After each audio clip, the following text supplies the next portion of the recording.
Hello friend, இன்றைக்கி என்ன video பார்க்க போகிறோன்னா பிஎஃப் உடைய ஃபுல் அமௌண்ட்டு க்ளைம் பண்ணுறதை பற்றி எப்படின்றத பார்க்கலாம். அதுக்கு அப்ளை பண்ணுறது ஃபார்ம் 19 வந்து அப்ளை பண்ணலாம். நீங்கள் ஃபஸ்ட் டைம் என் வீடியோ பார்க்கறதா தான் சப்ஸ்கிரைப் பண்ணுங்கள், லைக் பண்ணுங்கள், கமெண்ட் பண்ணுங்கள், உங்கள் ஃப்ரெண்டுகளுக்கு ஷேர் பண்ணுங்கள். வாங்க நம்ம வீடியோக்குள்ளே போகலாம்.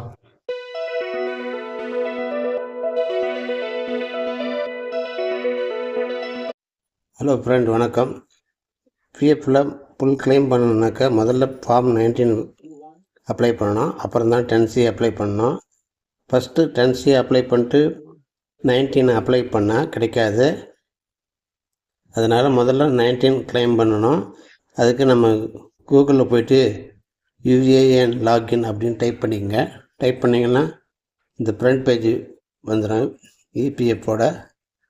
அதில் வந்து உங்களுடைய யூஏஎன் நம்பரு, பாஸ்வேர்டு எல்லாம் எடுத்து வச்சுக்கோங்க.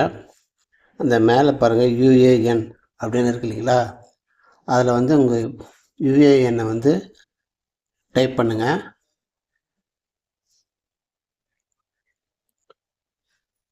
யூஏஎன் டைப் பண்ணிட்டு கீழே வந்து பாஸ்வேர்டு டைப் பண்ணுங்கள். நீங்கள் ஏற்கனவே பாஸ்வேர்டு வச்சுருப்பீங்க, அந்த பாஸ்வேர்டு போடுங்க. அப்படி பாஸ்வேர்டு தெரியலனா பர்கெட் பாஸ்வேர்டு கொடுத்தா நீங்கள் பாஸ்வேர்டை மாற்றிக்கோங்க. அது மாற்ற தெரியலனா எப்படின்றத வந்து அதுக்கு ஒரு சின்ன வீடியோவை நான் போடுறேன். இப்போ பாஸ்வேர்டு டைப் பண்ணிக்குவோம். டைப் பண்ணிட்டு அதில் பாருங்கள் கேப்சா லெட்டர் இருக்குது பார்த்தீங்களா, அதில் பாருங்கள் numbers, capital letter, small letter இது மாதிரி இருக்குது. அதை அப்படியே டைப் பண்ணிவிடுங்க. கீழே பண்ணிவிட்டு சைன்இன் கொடுத்துருங்க. கொடுத்தீங்கன்னா உங்களுடைய ஆதார் கார்டோடு இணைச்சிருக்கிற மொபைல் நம்பருக்கு வந்து ஒரு ஓடிபி வரும். அந்த ஓடிபி வந்து இதில் என்ட்ரி பண்ணுங்கள். ஏன்னா இப்போல்லாம் வந்து இபிஎஃப் அக்கௌண்ட்டுக்குள்ளே போனால் முதல்ல ஓடிபி கொடுத்து தான் உள்ளே போகணும். அதெல்லாம் உங்களுடைய ரிஜிஸ்டர் மொபைல் நம்பருக்கு ஒரு ஓடிபி வந்திருக்கும். அந்த ஓடிபியை இதில் என்ட்ரி பண்ணுங்கள். ஓடிபியை என்ட்ரி பண்ணிவிடுங்க.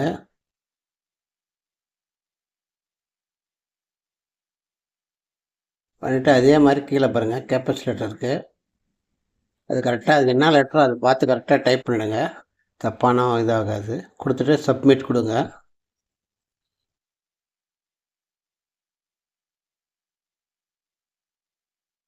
சப்மிட் கொடுத்த உடனே உள்ளே வந்துடும். பாருங்கள் உங்களுடைய பாஸ்வேர்டு வந்து ரொம்ப நாளாக ஓப்பன் பண்ணாமல் இருந்துருக்கீங்க. அதனால் பாஸ்வேர்டு வந்து மாற்ற சொல்லுது. ஓல்டு பாஸ்வேர்டு என்ட்ரி பண்ணிட்டு கீழே நியூ பாஸ்வேர்டு, அதுக்குள்ள கீழே கன்ஃபார்ம் பாஸ்வேர்டு கொடுத்தீங்கன்னா உங்களுக்கு ஓகே ஆகிடும். மேலே ஓல்டு பாஸ்வேர்டு கொடுத்துருங்க, கீழே நியூ பாஸ்வேர்டு நீங்களே ஒரு capital letter, small letter, numbers, special character இது மாதிரிலாம் கொடுத்துக்குங்க. இந்த பாஸ்வேர்டு வந்து மறக்காமல் ஒரு இதில் என்ன எழுதி வச்சுக்கோங்க. நியூ பாஸ்வேர்டு என்னென்னு என்ட்ரி பண்ணிவிடுங்க.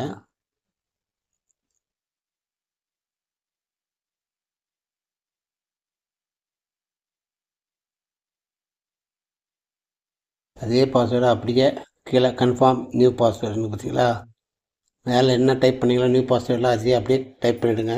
இந்த ஸ்கொயராக ஒரு கட்டம் இருக்கும் பார்த்தீங்களா, அதை டிக் பண்ணிவிடுங்க. டிக் பண்ணிட்டு ஆதார் ஓடிபி கொடுங்க. சேஞ்ச் பாஸ்வேர்டு ஓகேவான்னு கேட்குது, ஓகே கொடுத்துருங்க. கொடுத்துட்டிங்கன்னா உங்களுக்கு ஓடிபி வரும். மறுபடியும் இந்த ஆதார் ஓடிபியை மறுபடியும் என்ட்ரி பண்ணுங்கள். இது வந்து பாஸ்வேர்டு சேஞ்ச் பண்ணதுக்கான ஓடிபி. கீழே அந்த ஆதார் ஓடிபின்னு பார்த்தீங்களா, அந்த இடத்துல ஓடிபி நம்பரை என்ட்ரி பண்ணிட்டு சேஞ்ச் பாஸ்வேர்டுன்னு கொடுங்க. சேஞ்ச் பாஸ்வேர்டு கொடுத்துருங்க.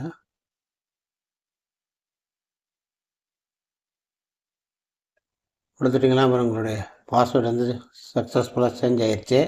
இப்போ நீங்கள் மறுபடியும் லாகின் கொடுத்து கிளிக் கேர் கொடுத்துட்டு லாகின் கொடுங்க. கொடுத்தோடனே நம்முடைய ஆதாரோட இணைச்சிருக்கிற மொபைல் நம்பருக்கு ஓடிபி வரும். அந்த ஓடிபியை வந்து என்ட்ரி பண்ணுங்கள். நம்ம ஓடிபி என்ட்ரி பண்ணிட்டு பின்னாடி தான் நம்ம அக்கௌண்ட்டுக்குள்ளே போகும். நீங்கள் ஆதாரோடு இணைச்சிக்கிற மொபைல் நம்பருக்கு தான் வரும் ஓடிபி. இந்த ஓடிபி இதில் என்ட்ரி பண்ணிட்டு இந்த கேப்சா லெட்டரை வந்து கீழே என்ட்ரி பண்ணுங்கள். அதில் எப்படி இருக்குதோ அதே மாதிரி என்ட்ரி பண்ணிட்டு சப்மிட் கொடுத்துருங்க. இப்போ நம்ம அக்கௌண்ட்டுக்குள்ளே வந்துடுச்சு. அப்புறம் நம்ம இதில் பாருங்கள் இ நாமினி கூட பண்ணலன்னு சொல்லுது. சரி, அதை நான் அப்புறம் பண்ணிக்கலாம், லேட்டர்னு கொடுத்துருங்க. நம்முடைய ப்ரொஃபைல் ஃப்ரண்ட் பேஜ் வந்துடுச்சு. நான் செக்யூரிட்டி ரீசனுக்காக மறைச்சிருக்கிறேன். பாருங்கள் இதில் இருக்குது பாருங்கள், கேஒய்சி பண்ணாலும் பண்ணிக்கலாம். இதில் மேனேஜ் அக்கௌண்ட்டு ஆன்லைன் சர்வீஸ்னு இருக்குது பாருங்கள். அதில் ஆன்லைன் சர்வீஸ்னு இருக்குது பாரு, அதை கிளைம் பண்ணுங்கள். அதில் பாருங்கள் கிளைமு 1 நம்பர் 1 பி அப்படிங்கிறது நம்ம கிளைம்ன்றதை செலக்ட் பண்ணிக்குவோம். அதில் ஃபார்ம் 31, 19, 10C, 10Dலாம் இருக்குது. நம்ம வந்து இப்போ 19 தான் பண்ண போகிறோம். இப்போ நம்ம அந்த ஃபார்ம் முதல்ல வெரிஃபிகேஷன் பண்ணணும். அதுக்கு நம்ம இந்த பிஎஃப் அக்கௌண்ட்டோட என்ன பேங்க் அக்கௌண்ட் லிங்க் பண்ணிக்கிறோமோ அந்த பேங்க் அக்கௌண்ட்டுடைய ஃபுல் நம்பரும் இதில் என்ட்ரி பண்ணுங்கள். என்ட்ரி பண்ணிட்டு வெரிஃபை பண்ணணும். அக்கௌண்ட் நம்பர் ஃபுல்லாக இது பண்ணிட்டு வெரிஃபிகேஷன் கொடுத்துருங்க. கொடுத்தோடனே உள்ளே வந்துடும். இதில் எஸ்ன்னு கொடுத்துருங்க. அக்ரின்னு அதில் எஸ் கொடுத்துருங்க. எஸ் கொடுத்துட்டு கீழே வாங்க. கீழே வந்தால் போஸ்டு ஃபார் ஆன்லைன் கிளைம் அப்படி இருக்கு பாருங்கள் ப்ளூ கலரில். அதை கிளிக் பண்ணுங்கள். போஸ்டா ஃபார் ஆன்லைன் கிளைம்னு இருக்கு பாருங்கள், அதை கிளிக் பண்ணுங்கள். கிளிக் பண்ணிங்கன்னா மறுபடியும் ப்ராசஸ் ஆகும். ஆகிட்டு பாருங்கள் ஃபார்ம் 19 அந்த பேஜ் வந்துச்சு.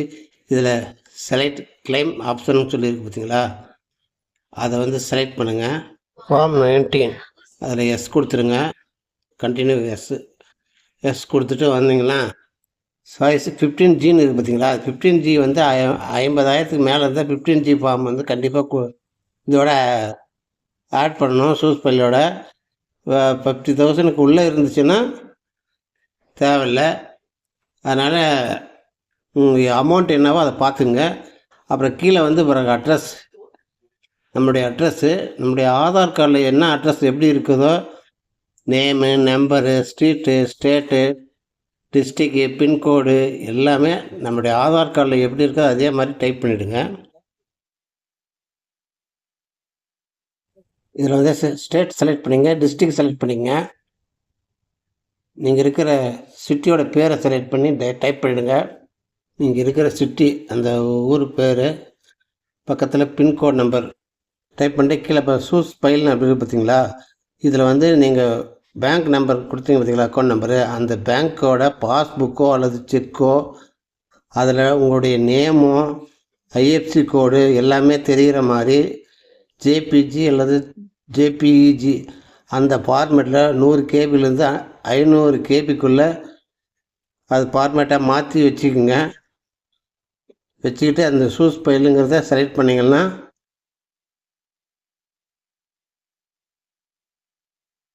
பேங்க் அக்கௌண்ட்டோடைய பாஸ்புக்கு ஃப்ரண்ட் பேஜ் இருக்கீங்களா, ஃபோட்டோ இல்லை நேமு ஐஎஃப்சி கோடு இதெல்லாம் கரெக்டாக இருக்கணும். அப்படி இல்லைன்னா செக் இருந்துச்சுன்னா செக்கில் உங்களுடைய நேமோடு இருக்கணும். கீழே பார்த்துக்குங்க. வேறு அக்கௌண்ட் நம்பர் மட்டும் கூடாது, நேமும் இருக்கணும். அக்கௌண்ட் நம்பரு ஐஎஃப்சி கோடு இருக்கும். அந்த செக்கு இருந்தால் கூட கிராஸ் பண்ணிவிட்டு கேன்சல்னு போட்டு அதை கூட ஒரு ஃபோட்டோ எடுத்து ஜேபிஜி இல்லை ஜேபிஇஜின்றதில் 100 KB to 500 KB தான் இருக்கணும். அதுக்கு மேலே இருந்தாக்கா எடுத்துக்காது. பிறகு சூஸ் ஃபைல் போட்டு ஜேபிஜே அப்லோட் பண்ணிட்டேன். நீங்கள் டவுட்னா இந்த வியூன்றது கொடுத்தீங்கன்னா க்ளியர் பண்ணி பார்க்கலாம். இதில் பாருங்கள் அந்த கட்டமாக இருக்குது பாருங்கள், அதை டிக் பண்ணிவிட்டு கெட் ஆதார் ஓடிபி அதை அங்கே செலக்ட் பண்ணுங்கள். இந்த கெட் ஆதார் ஓடிபி கொடுத்துருங்க. ஒரு தடவை செக் பண்ணிக்க நல்லா எல்லாம் கொடுத்தாச்சான்னு. உங்களுடைய ரெஜிஸ்டர் மொபைல் நம்பருக்கு அந்த ஓடிபி வந்திருக்கும். அந்த ஓடிபி இதில் என்ட்ரி பண்ணுங்கள். ஓடிபி என்ட்ரி பண்ணிவிட்டு கீழே பாருங்கள் validate OTP and submit claim form அப்படின்னு பார்த்தீங்கன்னா அதை கிளிக் பண்ணுங்கள். உங்களுடைய ஃபார்ம் வந்து சப்மிட் பண்ணியாச்சு. உங்களுக்கு அதை காப்பி வேணுன்னா பாருங்கள், ப்ளீஸ் கிளிக் கேர் வியூ பிடிஎஃப்னு இருக்குது, அதை செலக்ட் பண்ணுங்கள். பாருங்கள் நீங்கள் சப்மிட் பண்ண ஃபார்மோட காப்பி. உங்களுக்கு இது தேவைனாக்கா ஒரு காப்பி டவுன்லோட் பண்ணி வச்சுக்கலாம். ஃபார்ம் 10C எப்படி அப்ளை பண்ணுறதுன்றதை பற்றி அடுத்த வீடியோவில் போடுறேன். தேங்க்யூ. மறக்காமல் சப்ஸ்கிரைப் பண்ணிவிடுங்க. நன்றி, வணக்கம்.